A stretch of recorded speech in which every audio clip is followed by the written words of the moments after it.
1차 세계대전이 끝나고 2차 세계대전이 진행될 당시에 독일은 많은 유태인들 및 포로들을 학살했습니다.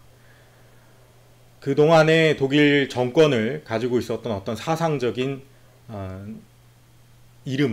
사상의 이름을 우리가 나치즘이라고 이야기를 합니다. 그런데 당시 독일은 그 종교개혁이 시작된 국가였기도 하고 과거에 많은 크리스천들이 있었습니다. 그런 크리스천들은 그러한 폭력적인 나치즘의 행태에 많이 동조하고 옹호했습니다. 그 이유는 독일 나치즘이 독일 교회의 저항하는 많은 세력들을 또한 처형했기 때문이기도 하고, 또 여러 가지로 술법과 술수를 써서 그런 교회들을 포섭했기 때문이기도 합니다. 즉 자신들의 정권을 유지하고 또 독일의 그 1차 세계대전의 패전의 그러한 아픔을 이 나치즘으로부터 극복하고자 많은 독일 국민들을 선동했기 때문이기도 합니다. 그런데 특별히 그러한 독일의 나치즘에 옹호하는 교회들에 저항하여서 많은 교회들이 소위 말해서 이제 고백교회라고 하는 일종의 연합을 이루게 됩니다. 그 고백교회는 나치즘의 폭력을 옹호하지 않고 그에 저항하는 한편 이 나치즘의 행태를 어떻게든 바로 고치려고 하는 어떤 일종의 크리스천 교회들의 연합체였습니다. 그 고백교회 소속에 있는 한 젊은 목사님이 있습니다. 그 이름은 디트리히 본 회퍼라고 하는 목사님입니다. 우리나라에도 책이 많이 번역되어 있고 널리 알려져 있는 목사님입니다. 고백교회에 소속되어 있고 독일 나치즘에 저항했으며, 그리고 히틀러의 암살에 간접적으로 또는 직접적으로 논란이 있기는 하지만 그러한 가담을 했다는 이유로 39살의 나이에 독일 나치즘에 의해서 처형당하게 됩니다. 그 디트리 보네퍼가 쓴 책 중에 하나인, 우리나라로 번역된 번역어로는 나를 따르라 라고 하는 책이 있습니다. 제가 대학원 세미나 때 이 책을 한번 읽었었는데 거기 책에서 보면 그가 아주 지금 이 시대에는 익숙한 용어인 이 값싼 은혜라고 하는 용어를 사용하고 있습니다. 한 챕터의 제목으로 그가 사용을 하고 있는데요. 그는 믿음과 순종을 일치시키면서 이 믿기만 하면 순종하지 않아도 구원받는다는 식의 어떠한 복음, 이 기독교의 통속적인 복음관, 구원관, 이런 것들을 값싼 은혜, 단지 위로에 치부하는 값싼 은혜다 라고 정의합니다. 이 명백하게 폭력을 행사하고 있는 이 나치즘에 동조하고 있는 당시 독일 교회를 보면서 이 본헤퍼의 그러한 생각은 사실 더욱 강력하게 일어났을지 모릅니다. 우리는 오늘 그 은혜, 여기서 본헤퍼가 값싼 은혜라고 이야기하고 있는 복음의 은혜, 구원의 은혜, 예수 그리스도의 은혜에 대해서 좀 살펴보고자 합니다. 그래서 오늘 본문, 제가 가지고 온 본문은 마태복음 20장 1절부터 16절입니다. 이 본문을 제가 가지고 온 이유는 마태복음에서 이 부자 청년으로부터 제기된 하나님의 나라에 들어가는 방법에 대해서 이 길고 장황한 예수님과 제자들 사이의 이 논쟁들, 이야기들 중에서 핵심부를 차지하는 어떤 비유입니다. 특히 이제 포도원 주인의 비유, 포도원 주인과 품꾼의 비유로 알려져 있는 이 비유인데요. 제가 오늘 본문을 한번 먼저 읽어보도록 하겠습니다. 마태복음 20장 1절부터 16절까지입니다.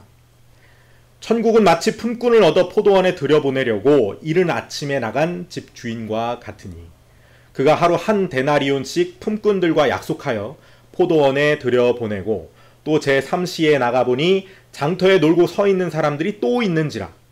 그들에게 이르되 너희도 포도원에 들어가라. 내가 너희에게 상당하게 주리라 하니 그들이 가고 제6시와 제9시에 또 나아가 그와 같이 하고 제11시에도 나가보니 서 있는 사람들이 또 있는지라.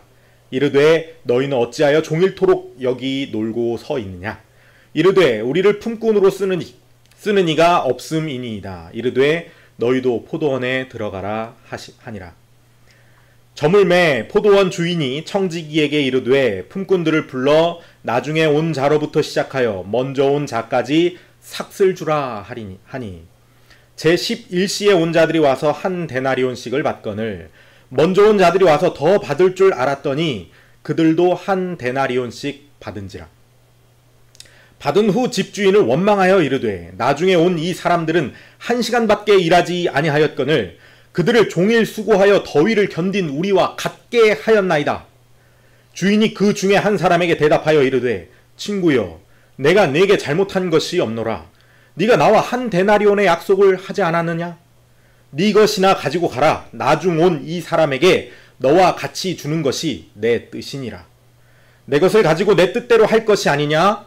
내가 선함으로 네가 악하게 보느냐? 이와 같이 나중된 자로서 먼저 되고 먼저 된 자로서 나중되리라.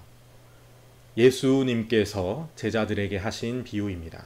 이 비유의 전후 맥락은 이렇습니다. 먼저 19장에 보면 한 부자 청년이 예수님께 찾아옵니다. 그래서 천국을 어찌하여 들어갈 수 있나이까? 그러니까 예수님께서 율법을 다 지켜라 라고 했고 부자 청년은 내가 다 지켰다 라고 말을 했습니다. 그러자 예수님께서 네가 부자가 아니냐? 네가 있는 소유를 다 팔아 가난한 자들에게 나누어줘라 라고 했습니다. 그러자 그 청년은 가진 것이 많은 고로 근심하며 돌아갔다 라고 기록되어 있습니다. 청년과의 대화는 거기서 끝이 나고 그 청년으로부터 발족된 하나의 궁금증입니다. 하나님의 나라는 누가 가는가? 제자들에게 예수님께서 계속해서 이어서 말씀하십니다. 이처럼 부자가 하늘나라에 들어가는 것이 낙타가 바늘구멍에 들어가는 것보다 어렵다. 그러자 제자들이 깜짝 놀라 이야기합니다. 아니 그러면 누가 하늘나라에 들어갈 수 있단 말입니까? 그러자 예수님께서 사람은 할 수 없을 때 성령님께서는 하실 수 있느니라 라고 선문답을 하십니다. 그러자 제자들이 재차 묻습니다. 예수님, 우리는 예수님을 위하여 우리의 모든 소유를 다 팔고 예수님을 따르고 있습니다. 우리는 어찌 되겠습니까? 라고 물어봅니다. 그리고 예수님께서 너희가 분명 나와 함께 12지파를 심판하리라 라고 말씀을 하신 뒤에 오늘 본문에도 나와 있는 그러나 나중된 자로서 먼저 되고 먼저 된 자로서 나중될 이도 있느니라 라는 말씀을 결론으로 덧붙이고 있습니다.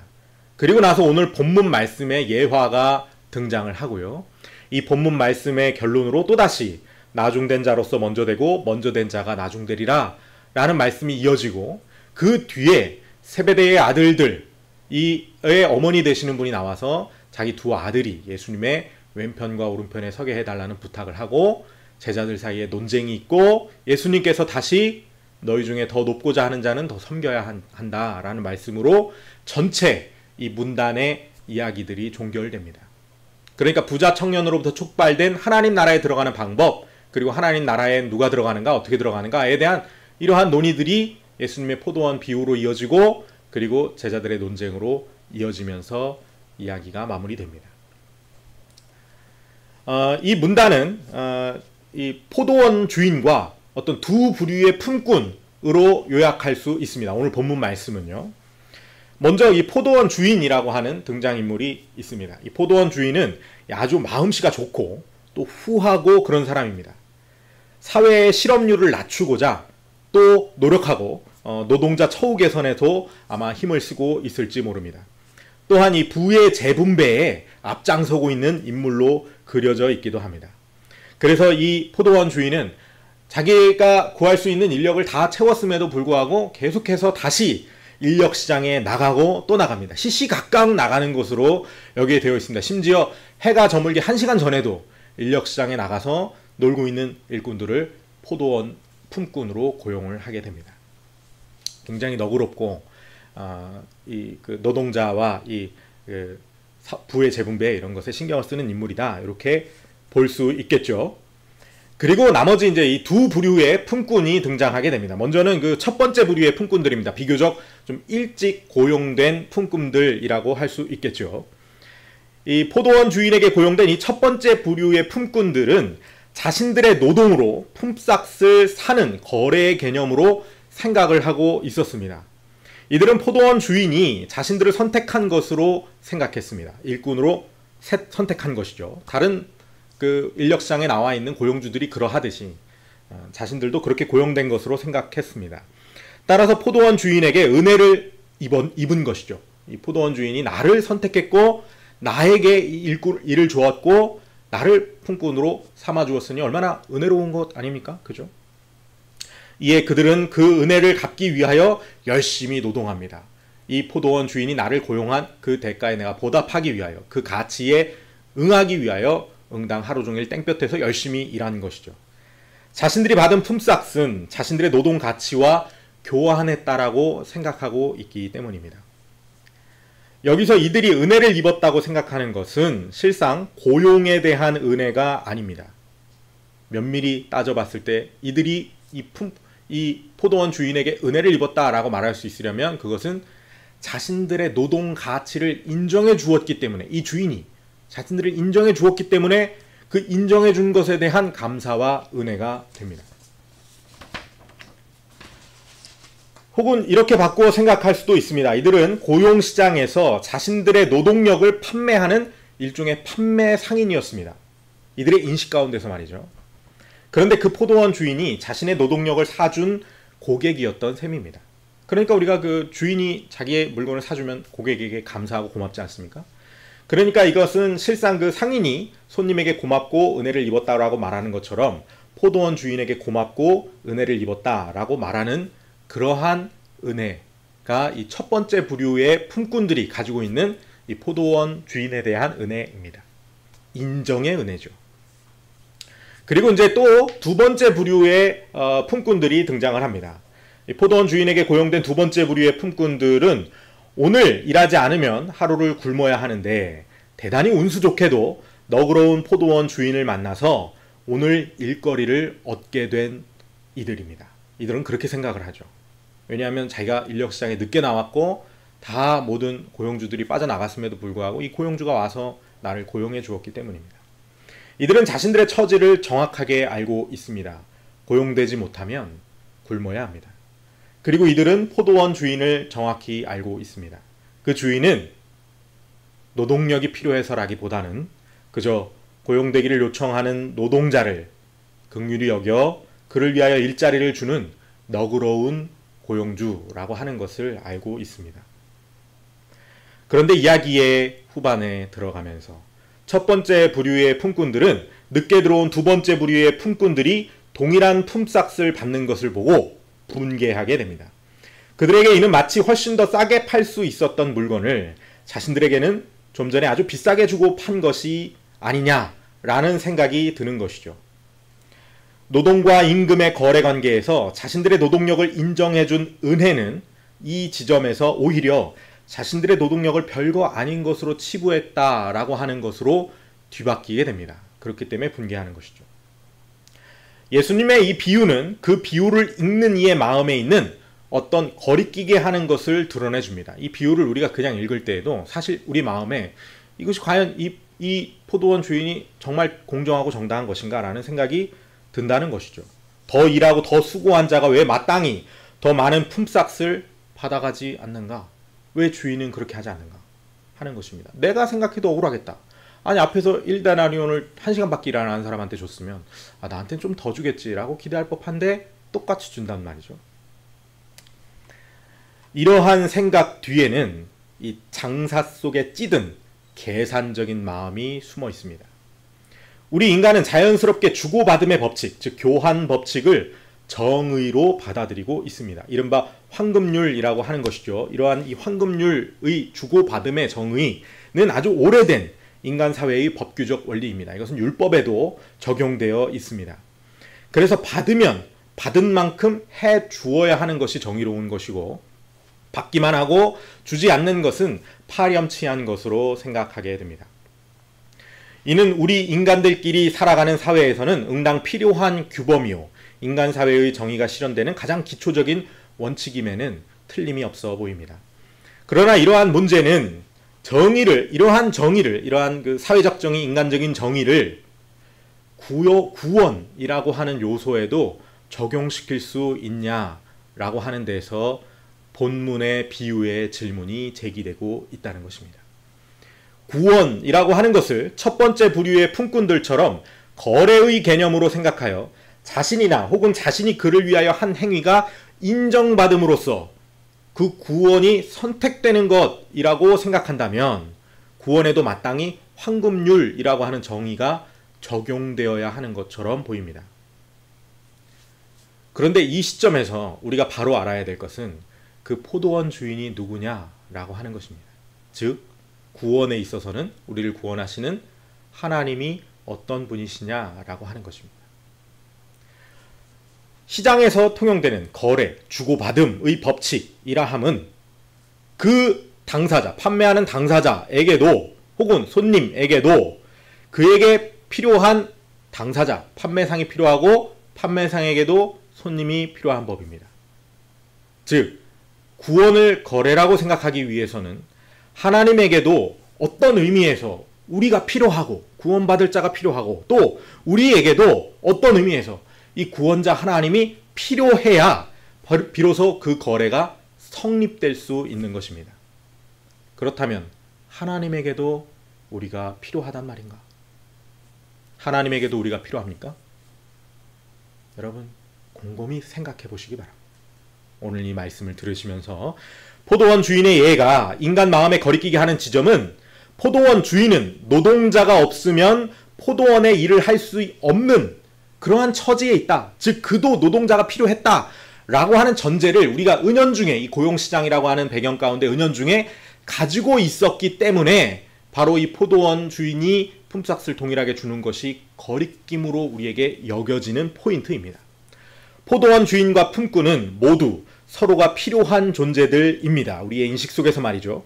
그런데 포도원 주인은 자신의 너그러움을 들어 먼저 온 품꾼들의 노동력을 폄하하는 것처럼 보입니다. 포도원 주인은 자신의 부유함으로 먼저 온 품꾼들을 기만하는 위치로 올라서게 됩니다.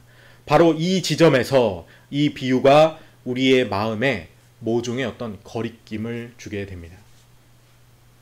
그런데 바로 그 지점에서 반전이 일어납니다. 오늘 본문 14절입니다. 포도원이 이렇게 이야기합니다. 따지는 첫 번째 부류의 품꾼들에게 네 것이나 가지고 가라. 나중에 온 이 사람에게 너와 똑같이 주는 것이 내 뜻이니라. 내 것을 가지고 내 뜻대로 할 것이 아니냐? 내가 선함으로 네가 악하게 보느냐? 라고 말을 합니다. 여기서 내가 선함으로 네가 악하게 보느냐? 라고 하는 이 선함으로 라고 하는 단어의 헬라어의 원어적인 의미는 후함으로입니다. 후히 준다, 긍휼하다, 마음이 넓다, 너그럽다 라는 의미입니다. 그래서 표준 세번역에서는 내가 후함으로 라고 번역이 잘 되어 있습니다.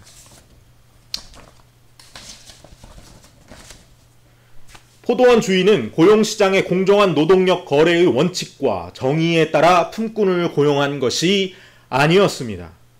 포도원 주인은 자신의 선함, 너그러움, 후함에 따라 품꾼을 고용한 것이었습니다.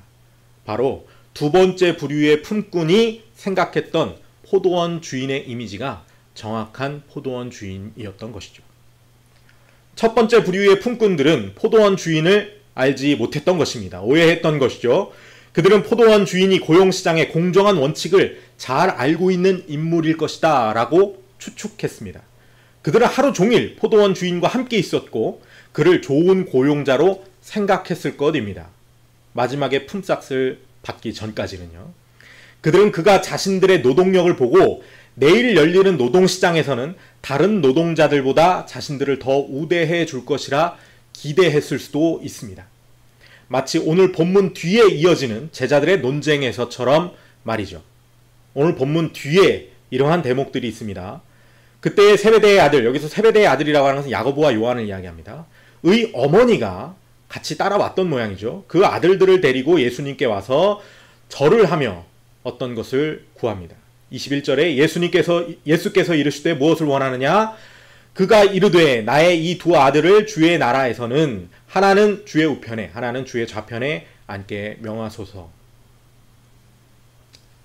즉 내일 다시 예수님이 오실 때 하늘나라가 열릴 때 우리에게 올 때 내 두 아들들이 열심히 따르지 않았습니까? 예수님 좌우편에 앉게 해주세요. 열심히 노동했지 않습니까? 포도원 주인은 애초에 노동자가 필요해서 노동자를 구하기 위해 고용시장에 나간 인물이 아닙니다. 20장 1절, 오늘 본문 1절입니다. 천국은 마치 품꾼을 얻어 포도원에 들여보내려고 이른 아침에 나간 집주인과 같으니 라고 말하고 있습니다. 여기서 포도원에 들여보내려고 이른 아침에. 이 헬라어 원문을 보면 일할 목적으로 이 품꾼을 구하기 위해 인력시장에 나아갔다라는 의미가 전혀 포함되어 있지 않습니다. 이게 그 표준 세번역에서는 번역이 좀 잘못되어 있는데, 뭐냐면 표준 세번역에서는 여기서 일할 일꾼이라고 해서 일할이라고 하는 어떤 수식어를 의역을 해놨습니다. 그러나 헬라어 원문에 보면 일할이라고 하는 목적어에 해당되는 단어가 헬라어 원문에는 존재하지 않습니다. 이 헬라어 원문을 단어 그대로 제가 직역을 해서 가지고 왔습니다. 이런 그 직역 의미, 헬라어 원문에서 본문 1절의 직역 의미는 이렇습니다. 천국은 마치 자신의 포도원에서 노동자에게 임금을 주기 위해, 이 임금을 준다, 임금을 주기 위해 라고 하는 수식어가 원어에 포함이 되어 있습니다. 아침 일찍 나간 주인과 같다. 이게 직역적인 의미입니다. 애초에 포도원 주인은 일할 일꾼을 구하기 위해 나간 것이 아니고 임금을 주기 위해, 노동자에게 임금을 주기 위해 인력시장에 나간 주인과 같다라고 기록이 되어 있습니다.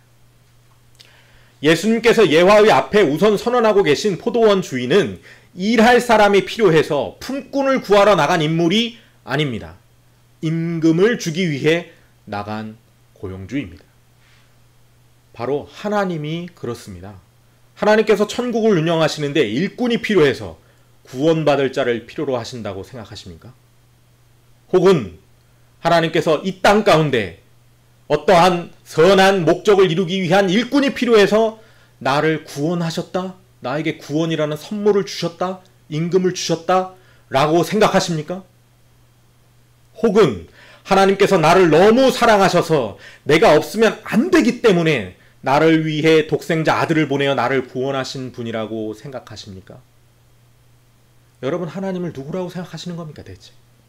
하나님, 예수님께서는 말씀하셨습니다. 여기에 있는 이 돌들로도 너희를 대신할 수 있다. 여러분, 하나님 창조주가 아닙니까? 하나님께서 내가 필요해서, 이 땅에서 선한 일을 할 사람이 필요해서, 그래서 여러분에게 구원을 주셨다 라고 생각하신다면 여러분, 이 시간 이 설교를 통해 다시 생각하시기 바랍니다. 하나님이 나를 너무 사랑해서 내가 없으면 도저히 안 되기 때문에 그래서 나를 원하셔갖고 죽기까지 나에게 목을 매서 나를 구원하셨다. 여러분, 그런 하나님을 애처로운 애처가라고 생각하십니까? 여러분, 그게 사랑입니까? 여러분, 여담을 잠깐 붙이자면, 여러분 혹시 결혼하지 않은 자매나 형제가 있어서 여러분을 위해서 아주 그냥 뭐 목을 매고 아주 그냥 달라붙고 여러분이 아주 만나주지 않으면 막 죽으려고 하는 그런 남자를 만나지 마시기 바랍니다. 여러분, 그것은 결핍의 충족 대상으로 여러분을 삼으려고 하는 겁니다. 그 사람은 그건 사랑이 아닙니다. 그건 사랑이 아니에요. 그죠? 그 결핍은 여러분으로도 채울 수 없지만은 어쨌든 그 결핍을 채우고자, 결핍이 있는 사람이란 말입니다. 그 사람은 그 결핍을 채우고자 그렇게 하는 거예요. 그런 사람 만나지 마시기 바랍니다. 우리 청년 자매 여러분, 형제 여러분. 진짜 사랑은 당신이 전혀 필요하지 않고, 전혀 그것을 자기도 자신도 알아요. 네가 정말 나에게 전혀 필요하지 않아. 나 스스로 내가 하나님으로부터, 이 예수 그리스도의 사랑으로부터 충분히 내가 만족하고 있어. 그러나 그럼에도 불구하고 내가 너를 위해 헌신할게. 결혼을 해서 내가 너를 위해 나의 인생을 살게. 그럼에도 불구하고 내가 너를 위해 목숨을 바칠게. 그게 진짜 사랑이죠, 여러분. 그게 진짜 사랑입니다. 그걸 구분하셔야 됩니다. 예수님께서도 나를 위하여 죽으셨다고 해서 예수님에게 내가 그만큼 필요했었다라고 생각하지 마시기 바랍니다. 마치 첫 번째 부류의 품꾼들이 자신들에게 고용계약을 한 만큼 주인이 자신들이 필요했었다라고 생각했듯이 말입니다. 그렇게 생각하지 마시기 바랍니다.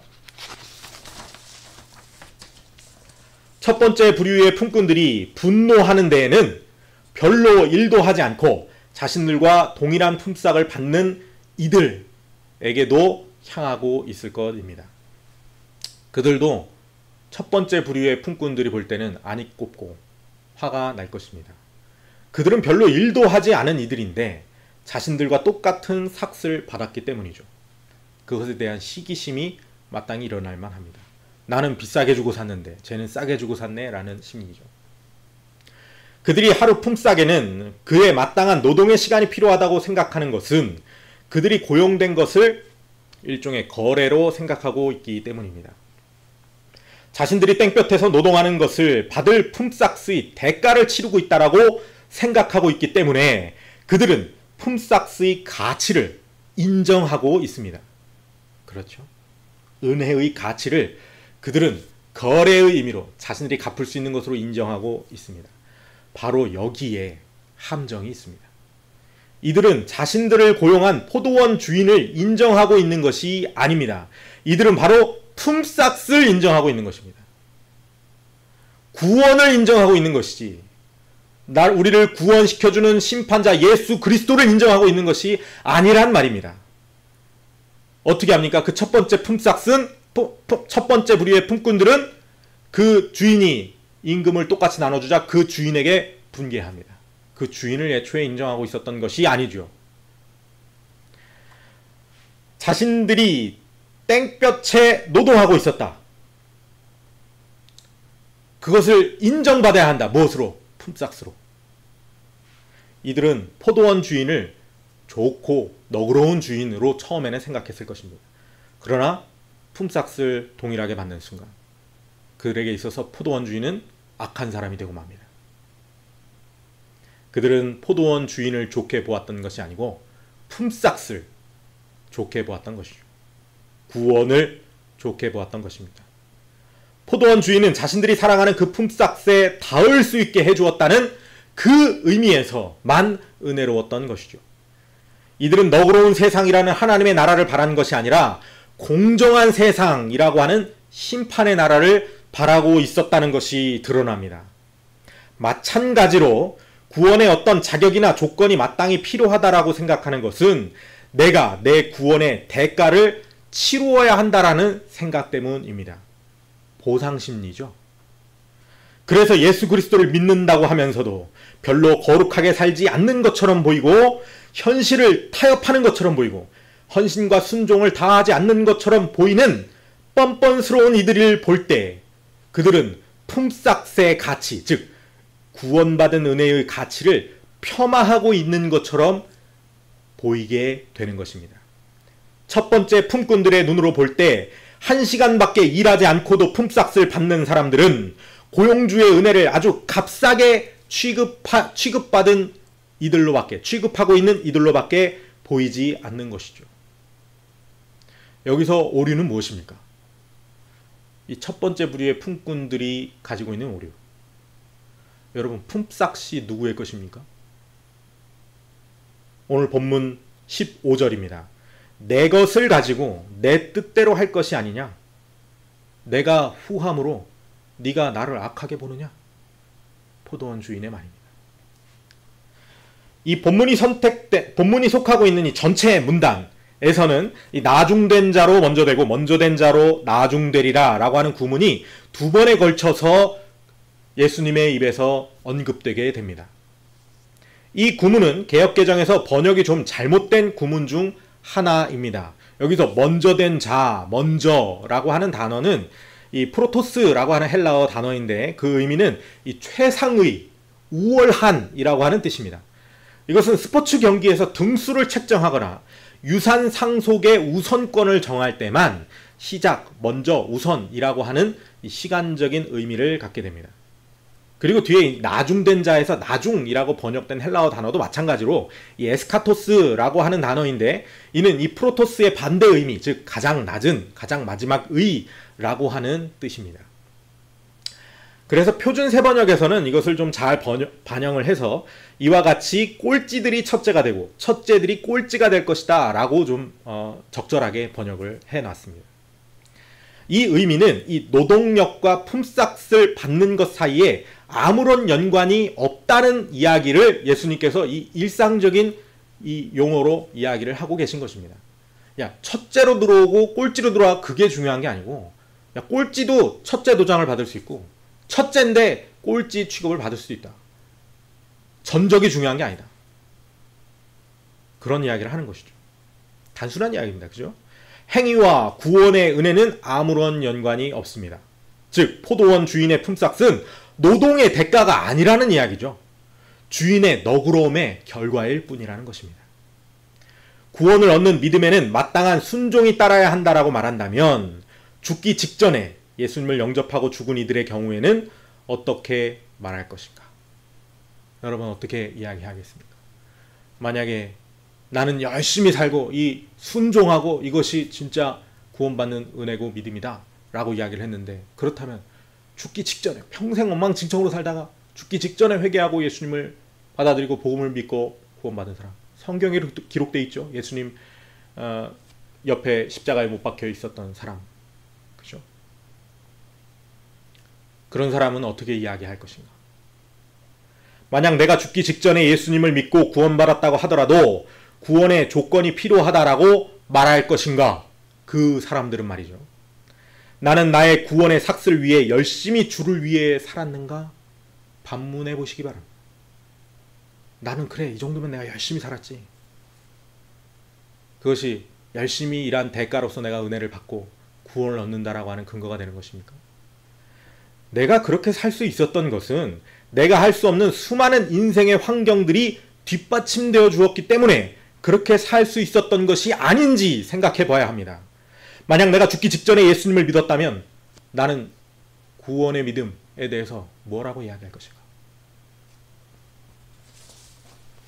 나는 그렇게 어려운 중에 열심히 이렇게 사는데 저들은 충분히 살 수 있음에도 불구하고 그렇게 열심히 살지 않으면 저게 믿음인가? 라고 말할 수 있는가? 아니죠. 그렇게 말할 수 없습니다. 내가 그렇게 열심히 이 힘든 와중에 고난을 견뎌내며 예수님을 위해 순종하고 살 수 있었던 것은 나도 모르는 나의 기질이나 환경이나 어떤 삶의 모양들, 관념들, 관습들이 나에게 있었기 때문에 내가 그렇게 사는 것이지, 내가 나의 노동력이 가치가 있어서 그 하나님의 은혜에 나의 노동력으로 그 가치를 갚기 위해서 그렇게 살 수 있었던 것이 아니라고 하는 것이죠. 여러분 그걸 잘 생각하셔야 됩니다. 여러분이 만약에 여러분의 인생의 어떤 운명이 죽기 직전에 예수님을 믿는 운명이었다고 한다면 여러분 어떻게 이야기하실 것입니까? 무지의 베일을 이 시점에서 써봐야 되는 것이죠.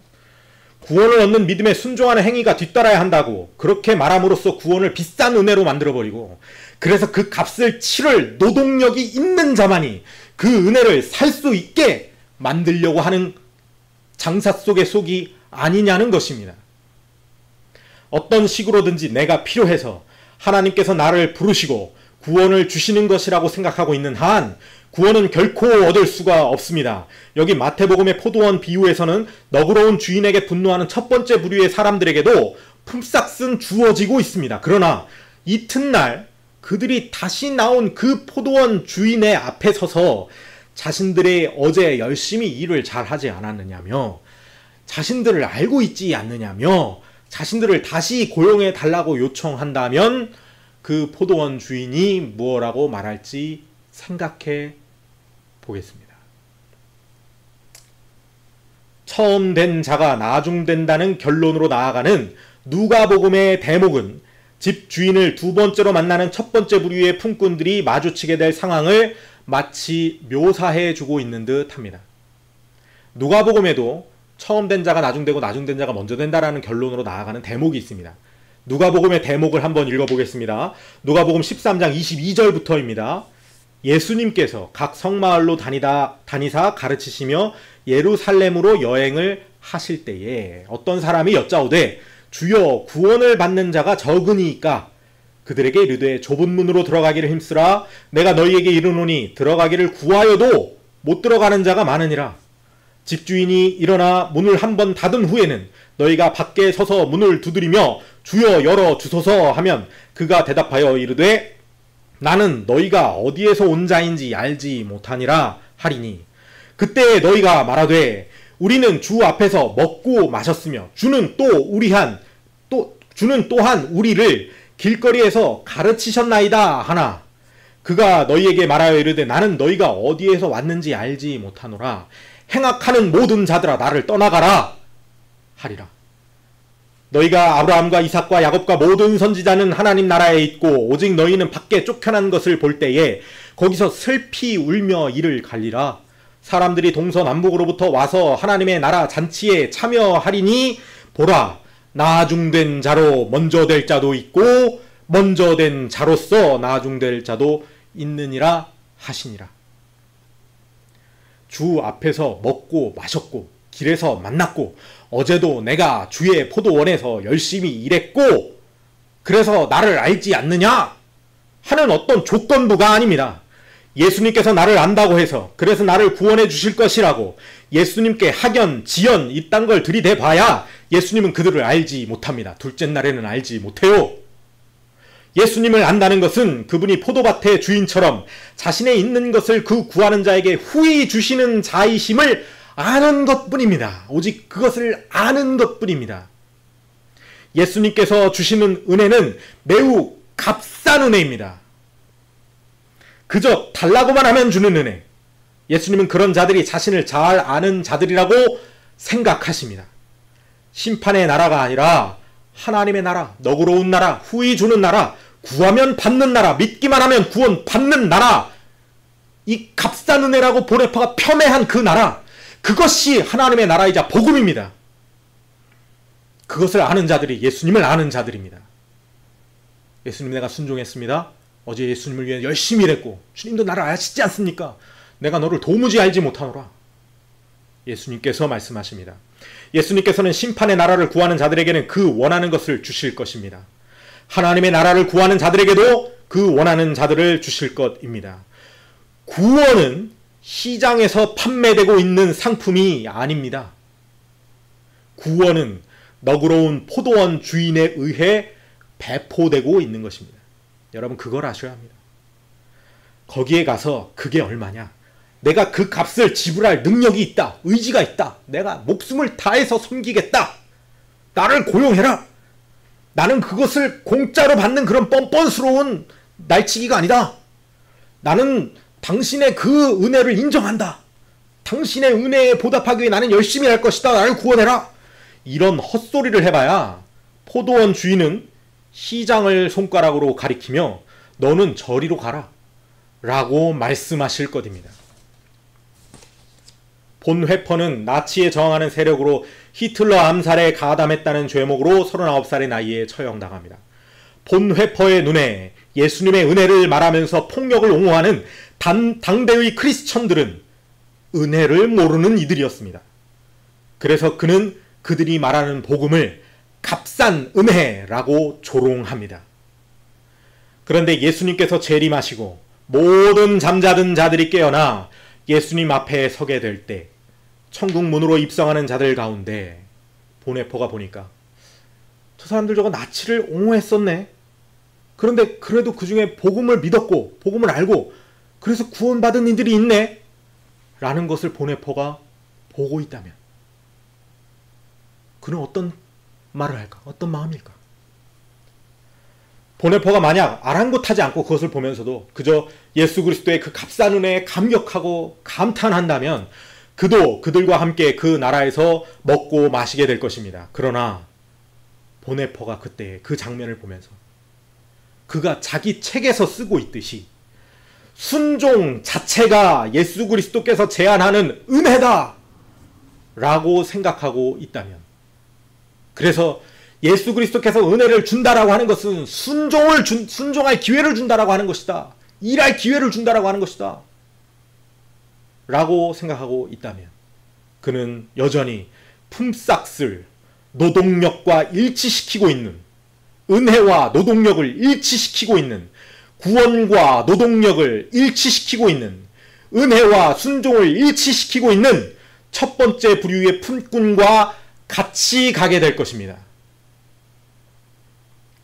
이 설교를 들으시는 여러분들 가운데 세상에 안이 꼽게 살아가면서도 예수님을 믿기만 하면 구원받는다라고 하는 그 기독교의 복음이 보네포처럼 값싼 은혜로 들리고 조롱하고 싶고 폄하하고 싶다면 여러분 자문해 보시기 바랍니다.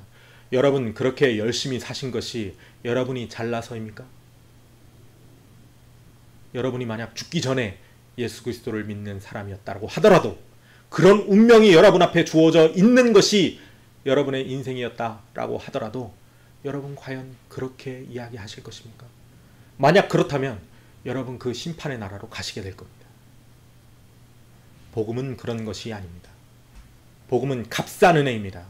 예수 그리스도의 은혜는 값싼 은혜입니다. 왜? 예수님께서 자기의 목숨이라는 아주 비싼 값을 치르고 그 구원의 방법, 구원의 길, 구원의 판단자의 위치에 자기가 섰기 때문입니다. 구원을 하는 원리, 그것은 예수님의 것입니다. 품삯이 품꾼의 것이 아니듯, 시장의 원리의 것이 아니듯, 품삯은 포도원 주인의 것이듯, 구원을 하느냐 마느냐는 세상의 어떤 윤리, 도덕의 원리가 아니고, 갚음과 되돌려줌의 원리가 아니고, 주고받음의 원리가 아니고, 그것은 예수님 것입니다. 그리고 예수님은 그것을 값싸게 주기로 그저 구하는 자들에게, 오늘도 나가고 내일도 나가고 시간마다 나가고 놀고 있는 자들에게 너희 오늘 일하지 않으면 굶는 거 아니냐? 와서 일해라. 내가 품삯을 줄게. 하나님 나라로 들어오라. 그냥 그렇게 자신의 품삯을 싸게 시장에서 흩뿌리는, 배포하시는 분이라는 겁니다.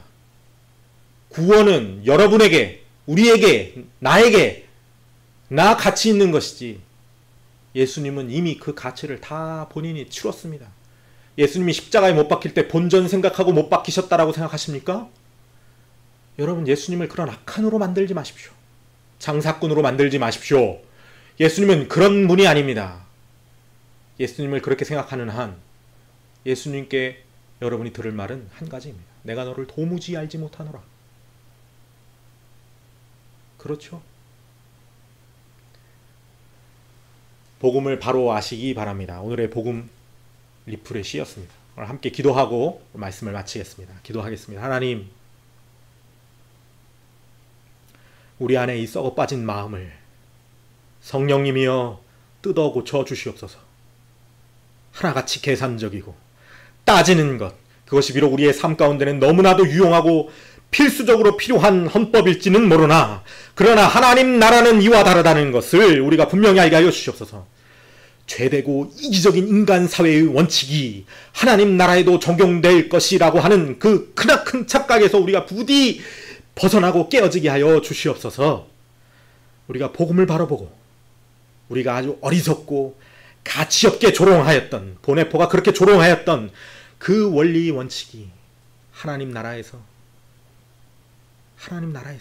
가장 우월하고 최상의 원칙으로 자리하게 된다는 것을 부디 우리가 늦기 전에 알게 하여 주시옵소서. 하나님, 우리가 오늘도 복음을 들었습니다.